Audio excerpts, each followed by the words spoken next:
Good morning, St. Francis. Good morning, people of God. It is Monday, the 24th day of October 2022, Monday of the 30th week of the year. Coming to you from the front of our school, the Franciscan School, after a phenomenal weekend of welcoming some friars back to the campus of the Catholic community of St. Francis of Assisi to honor the contributions of the Franciscans to St. Francis Parish, but which kind of still continue with me.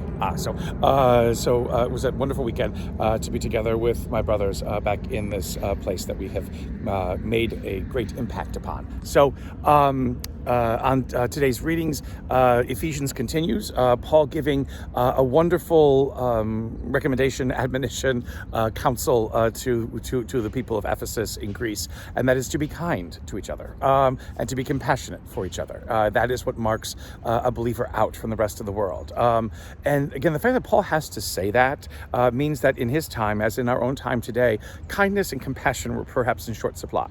And so the necessity of being people who embrace that, of being people who embrace those qualities and take them seriously and put them to use so that people can see and experience the truth of what it means to be human, the truth of what it means to be a person who embraces all that there is in humanity and allows God to be able to shine forth through all of that, through kindness and compassion with each other. That is what makes a believer different in the world. If we are not kind and compassionate, then the question can always be, are we truly living up to our calling to be believers in this world?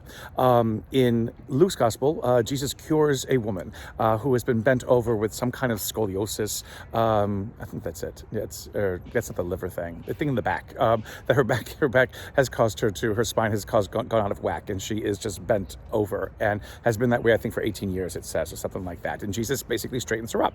And the Pharisees, and it happens unfortunately on the Sabbath, and the Pharisees and the scribes are all out of their minds, saying, you can do this on any other day. Do you have to do it on the Sabbath?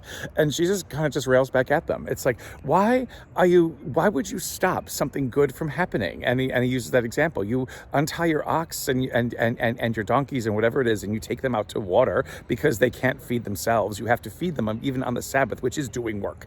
But this whole animosity, this whole inability of the Pharisees and the scribes to want to believe that something wonderful and new is in their midst, and that basically they work against the will of God being experienced and lived in this world. In the same way that many times our church is so caught up with rules and regulations, with telling us what we can't do and what we shouldn't do. Again, we're trying, to sign confirmation forms, and there's just too much information that has to be taken care of just to be a confirmation sponsor. To what end? To what end is any of this? At times, we have to ask ourselves: do we put a marker on it, people? Do we do a tracker on them to make sure that they're living the best Christian life? No, we don't. We can only hope and pray the Spirit fills them with what needs to be done, what needs to be said, and our own support and our own care for them, our kindness toward them, our compassion toward them is what matters. If we get so bogged down with rules and regulations, we get so bogged down with filling out every line, dotting every T, crossing every T, dotting every I, doing all those ridiculous things that we think present order and unity to our church, we are getting it all wrong. It is about kindness and compassion. It is about doing those things to relieve people of their burdens.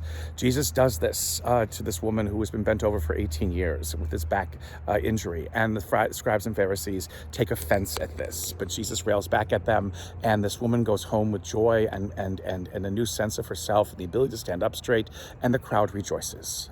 Something for us to remember about what is important in this life, in this world, in creation, because all of that is most important, reveals something to us of God's love and care for us. And may the Lord give you his peace.